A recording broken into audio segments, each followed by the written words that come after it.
Welcome in to the 48 Minutes podcast on Believe, presented by Bet Online. I'm Ross Geiger, the former NBA video coordinator, having spent time with the Bucks, Suns, and Knicks. And I'm joined alongside Bruce Bernstein, our four-time Emmy Award winner, who spent more than 3 decades at ESPN producing NBA shows, SportsCenter, and soaking up knowledge from the best hoop analysts in the business. And we're also joined by 2-time Emmy Award winner Michael Worldby Freer, who is a senior writer at Stat Factor, specializing in writing advanced statistical NBA reports for various announcers across the league. This is a Western Conference Finals special edition of the show, as we just finished watching the exciting Game 1 of the Western Conference Finals with the Minnesota Timberwolves playing host to the Dallas Mavericks. But before we get any further, just a quick reminder, BetOnline is your number one source for the NBA and NHL playoffs this season. Every stat, every matchup, and even live odds while the games are being played.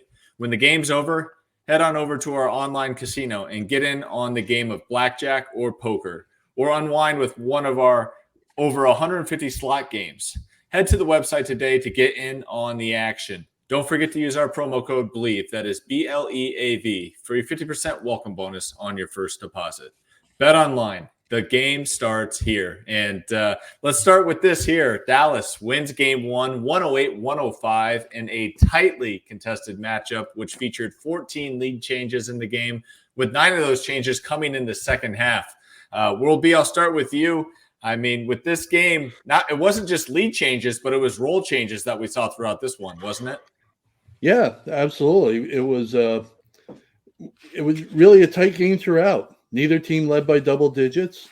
As you mentioned, plenty of lead changes, a lot of momentum swings in this game.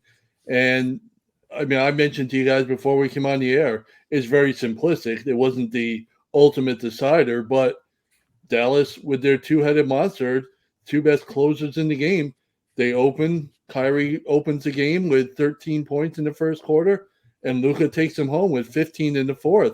And they overcome a horrendous three-point shooting display to dominate in the paint, and they got some great efforts from their bigs, which we wonder how it would work out for them in this series. So far, one game in, it's working out pretty well. Absolutely. And Bruce, I know you were in the same camp as I was with Dallas coming into this series, having some questions in regards to this team and how they would fare against Minnesota. How surprised were you with their Game 1 performance here tonight, in which they took home a Game 1 victory against a team that has yet to lose a Game 1 or Game 2 in this year's playoffs? I haven't really thought of the Dallas team as a gritty bunch. Okay. I look at teams that I think are really gritty teams. I look at a team like the Knicks. I've always found them to be a really gritty team. Dallas played with big time grit on Wednesday night in this game. They were aggressive. They were not intimidated by the moment at all. I mean, look, they've got 2 future Hall of Famers in their starting lineup, so guys like that, aren't always gritty, but they're almost never intimidated. And so, look, the fact that they were able to out-rebound Minnesota 48-40, and I know World B's got some more specific numbers he's probably going to share about that or coming up. But that was my big concern, was like, how are these, young bigs on Dallas going to fare against, 3 big-time bigs on Minnesota? Yeah. And they did just fine, as Dr. Jack Ramsey would say. Yeah, those Dallas big men really did impress here tonight. Derek Lively and Daniel Gafford combined for a total of 20 rebounds. And with Naz Reid, Karl Towns, and Rudy Gobert, they only had 19. So 2 guys on Dallas that we had major question marks on rebounded 3 legitimate guys that we expected to go out there and perform well, and thought that was maybe one of the major advantages for Minnesota was, the front court depth. And gotta hand it to both Lively and to Daniel Gafford in this one. Obviously, they did their quick work around the rim, as well as that defense collapsed on the playmaking guards and Luka and Kyrie. But World B, do you have anything to add in what you saw from Dallas's big men here tonight? Oh yeah, it was Derek Lively was a big time performer in their win over Oklahoma City. He led the team in total plus minus at plus 71. And in game one here, he's plus 19 in 27 minutes, just about. So, yeah, it was really impressive. It was really impressive to see how Luka and Kyrie make the defense collapse. And they're such great. We know how great their scoring is, and we'll get into that too. But their ability to find the open man when defenses collapse on them, these guys catch the ball, they put it in. Obviously, their range is limited. It doesn't matter. He just goes in the basket is all that really matters. And they did a great job of getting the ball to these guys when the defense collapsed. Luka and Kyrie, their scoring notwithstanding, they're really unselfish ball players. If you want to get serious about it, they'll find the open guy, and they found him tonight. And they really did about as well as you could do against a team that's number one in defense. Now, Bruce, I had joked in the last series that it was going to be proclaimed as the PJ Washington series. Now, fast forward to game one here tonight, and he was in for a rude awakening because he certainly seemed to be targeted on the defensive end by Minnesota throughout the entirety of this one. He also struggled from shooting the ball from the floor. Do you think Dallas can survive without PJ Washington staying up in the clouds? I mean, if he comes back to life as the PJ Washington that we knew in Charlotte, do you think that could come back to haunt Dallas, or do you think he'll be just fine as is with Kyrie and Luka? Well, I think in the case of PJ Washington, you kind of have to look at what he did at both ends of the court.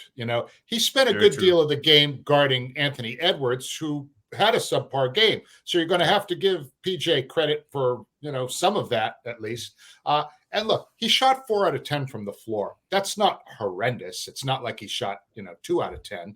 And he did hit a bucket late that when they needed one, where he had that baseline, shot. So, 7 rebounds, 13 points, plus 12. I mean, that was the second best plus minus on the team. So I feel like, you would like to get maybe a little bit better offensive game out of him. But if he's going to hold Anthony Edwards down, then he's earning his money and he's helping the team.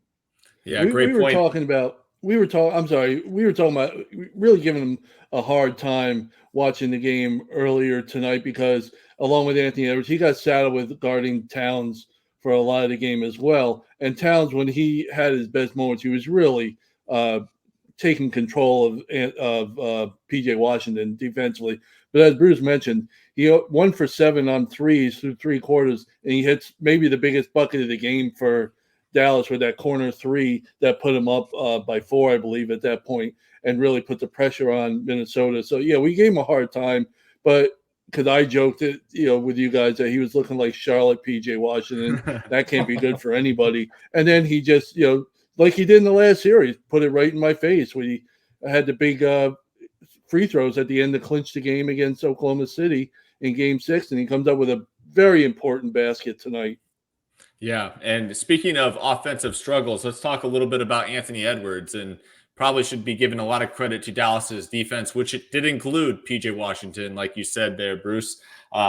Anthony Edwards had 19 points, 6 of 16 from the floor. However, he was 5 of 12 from downtown. So you're telling me he played 40 minutes tonight and only took 4 shots inside the arc.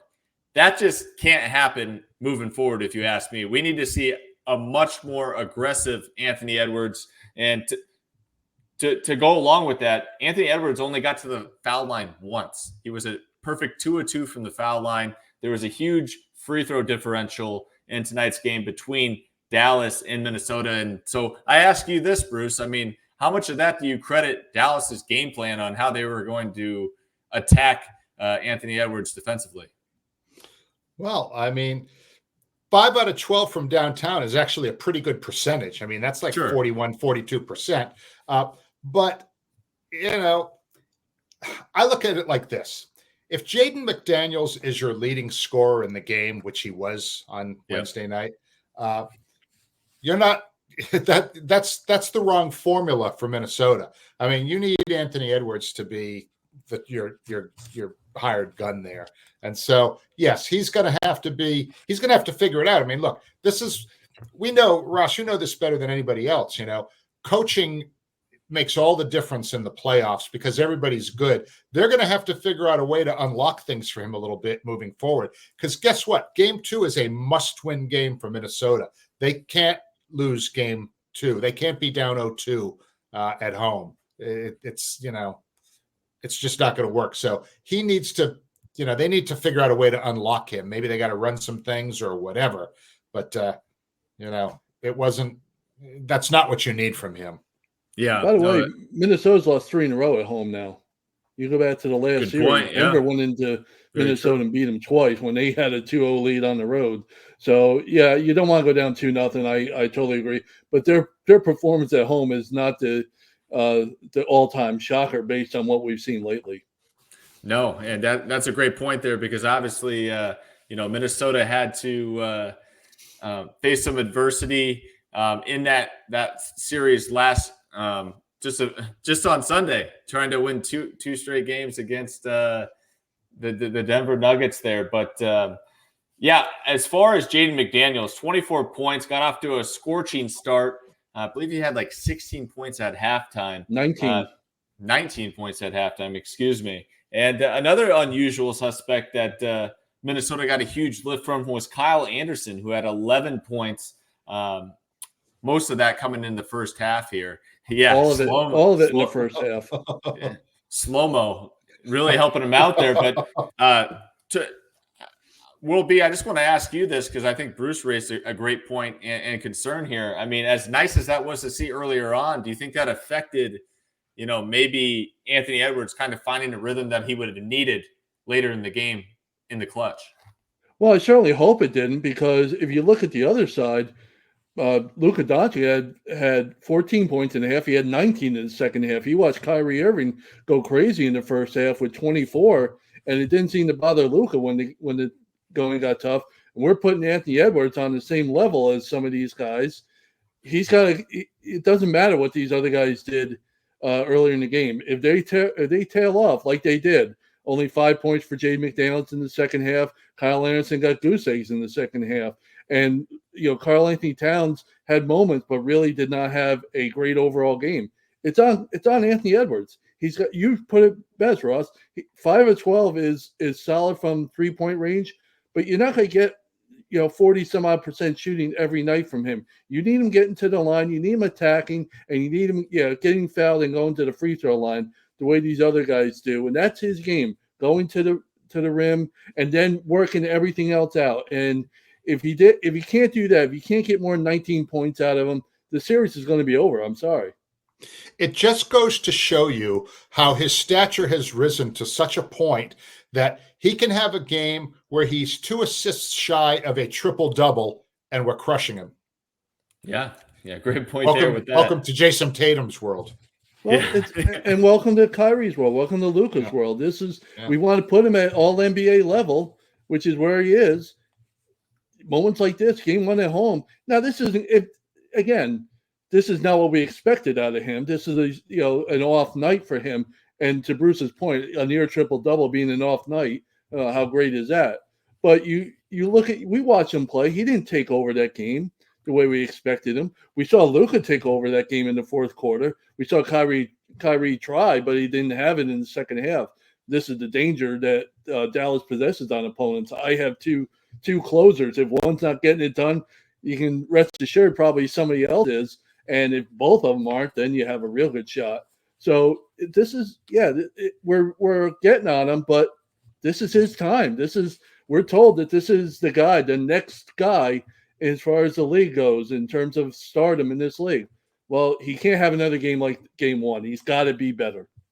I have a question for Ross, Coach Geiger. Okay.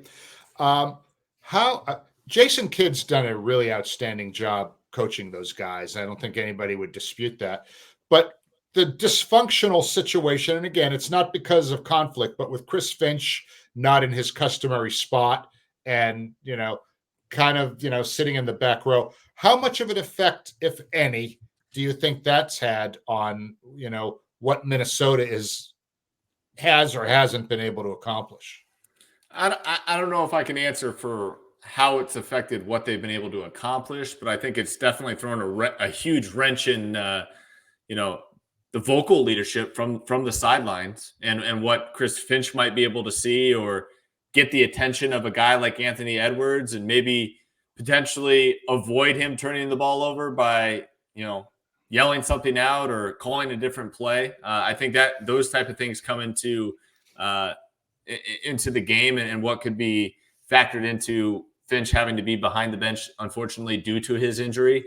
But since you brought up coaching, Bruce, we saw a wild decision down the stretch there that the Mavericks were right on and decided to take full advantage of. And that was when Minnesota elected to bring Kyle Anderson back in the game for a late game situation, sideline out of bounds. The Dallas Mavericks wisely didn't even guard him as an inbounder, knowing he wasn't a threat to get the ball back quickly for a quick three. How strange was that to see Kyle Anderson checked into I understand he's a very wise passer, but to not have a guy like Mike Conley take the ball out of bounds to where you have to honor his shot if he gets it quickly back. I mean, just very weird to see that coming out of a timeout from Minnesota where Chris Finch did have a say in what was going to develop on that play. Yeah, I mean, that's kind of, textbook basketball, right? I mean, you always want to have the inbounds passer be a threat. And you're totally right. And then they had to burn that. Then they had to burn that final timeout, which could have certainly helped him, especially since Conley got fouled on that 3-point play. Mike Conley was another guy tonight I thought, could have stepped up a little bit better. Only 1 of 6 from downtown. He really didn't find his range in this one. Moving forward, Bruce, I mean, for Minnesota, outside of just getting the Anthony Edwards more aggressive and hopefully get him to the foul line more than just one time, what other adjustments do you think they might possibly have to make after watching this one? I mean, I think their bigs need to do a better job boxing out. I mean, they can't lose the rebounding battle, so they've got to get the boards. They got to, the one board that they got that would have been a big decisive factor in the game got waved off when Cat had that offensive interference call on that putback, late in the game. So that was one rebound where they did get it and they didn't get rewarded for it. But yes, rebounding has got to improve for Minnesota. Now, did you think that was interference with the ball in the cylinder, Bruce? By the letter of the law, I think yes. However, as Stephen A. Smith would say, I've seen 1,000 of those go just like that where they weren't called. So it's still a very kind of a subjective thing, depending on the angle that the official has for it. Because on some of those replays, it definitely didn't look like it was interference. But on one that I saw, which was kind of basket level, I thought it was. So, but again, it's not always called. And for them to call it in that situation was brutal for Minnesota. World B, what was your take on the whistle being blown for that one? Initially, you could see it called live. You could see it, how it looked really close. And then you watch all the replays and it looked really close. It was a tough call. I don't think it was basket interference. It was a critical play. There's just no getting around. We've talked about all this other stuff. That ties it up at 104. Instead, it becomes 104, 102. Dallas still with the lead. And I believe PJ, is that where PJ came down and hit the basket? Or that might have been earlier or whatever. But it would have been a tie game. Instead, Dallas maintained the 2-point lead. So it was really a tough call. You better be right if you make that call. It's all there is to it. And I don't know if the officials got it right on that one. Yeah, maybe the 2-minute report will tell us tomorrow. Maybe they will. And the famed 2-minute report, we'll see. I have a feeling the 2-minute report's going to stay consistent with the review and that it was. However, the one thing that's undoubtedly certain is that certainly was a buzzkill to the momentum for the home crowd because the place was rocking after Karl-Anthony Towns threw down the hammer on that putback. And to have those 2 points come off the board and just that break in action really kind of killed the run Minnesota was looking to try to go on there. So I'm with you, Bruce. As far as adjustments next game, it starts and ends with the Mavericks bigs. Number one, you got to out-rebound them. Number two, you got to figure out a way to keep them away from the restricted area where they're just getting easy dunks. Derek Lively didn't miss a shot today. Daniel Gafford threw down 2 to 3 different alley-oops. I mean, is there a certain point, Bruce, that you would think even if Kyrie might gain an advantage on a drive or Luka, kind of create an advantage for an angle, do you stay home on the big and just hope that he misses and keep that prime position on the chance it comes off the rim? It's like Mike Tyson used to say in a boxing match. Everybody has a plan until they get punched in the face, right? Yeah. So Minnesota might have that plan, and then Kyrie starts popping in these little floaters, and it's like, you know what? We have to change the plan. So, yeah, you can plan for all kinds of things, but when you're dealing with Hall of Fame talent like Kyrie and Luka, sometimes you just got to tip your hat to them. You can't stop trying, but you can't always expect to come out ahead with those guys. Yeah. And I'm a big believer with big men, though. If you spoon feed them, get them engaged, get them involved on the offensive end, it's only going to, help their effort and energy level and engagement defensively. So that's kind of why I bring that up as far as just like maybe try to quiet them out a little bit, maybe even tie them up, get some fouls, make him go to the foul line at the very least. Don't give him an easy 2 points. So really looking forward to seeing if Chris Finch and the Wolves look to make an adjustment next game. World B, do you have any other last adjustments here before we close out the show? Well, I think game two, here's the one thing. Minnesota has been able to deal with adversity before.